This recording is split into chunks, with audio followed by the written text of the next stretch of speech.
Hello नमस्कार मु Rosalin welcome to my YouTube channel. आपन को मोटे बढ़िया रेसिपी देखेबी कोबीर गोटे भजा रेसिपी। चलतु प्रथम स्टार्ट करिया ता पूर्व मु आपन जणुची मो चैनल को सब्सक्राइब करंतु, लाइक करंतु, आपन फ्रेंड सर्कल मन पाखे शेयर करंतु। कोबी भजा जो प्रोसेस टी देखेबी सहज ऊपर आपन किंती भल टेस्टी भजा करि परिबे। चलतु प्रोसेस को स्टार्ट करिया। चलतु प्रोसेस टी स्टार्ट करिबा। देखंतु मु कटा हेतिबा कोबी की किछि लुण हलदी रे ऑलरेडी सिझेकी रखीची।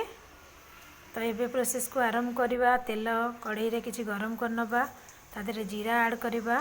मु कटा हेतिया पियाज रसुण आउ लंका मध्य रखीची। एथरे मध्य जीरा हे गलान देखंतु। एबे ऐड करबा चाहले मध्य भृषंग पत्र ऐड करबा, ऑप्शनल अछि। जेतु मो पर अवेलेबल नाही मु पकेइनी, आपण चाहले पकेइ परिबे। तो एबे तेल रे किछि फ्राई करनबा, मध्य पियाज ऐड करवा। सब रसुण प्रथम फुटेबे कारण रसुण स्मेल आसता है। अधिक किसी भाजबे, हल्का भाजबे। देखो तो पियाज हल्का ही आसला। एबे सिझाई तो कोबी की ऐड करवा।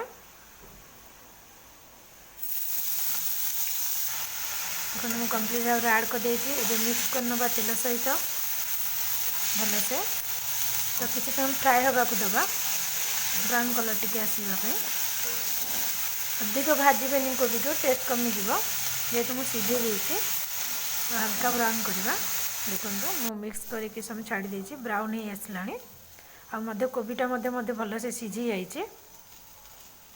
ये प्रोसेस बना बहुत टेस्ट लगी था। एबे आम ऐड कर जेतु लंका फुटई थी, हल्का लंका गुंड आ किचन किंग मसाला। मुझे तो लुण देके सीझे, लुण आड करूनी। आप चाहिए लुण स्वाद अनुसार पकई पारे।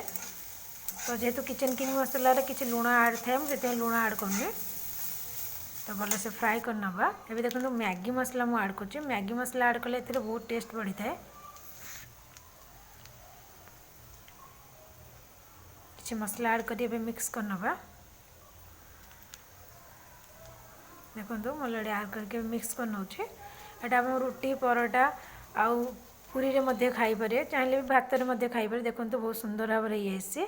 खातु, टेस्ट करंतु। मो चैनल को सब्सक्राइब करंतु, लाइक करंतु, फ्रेंड मान पाखे शेयर करंतु। Thank you.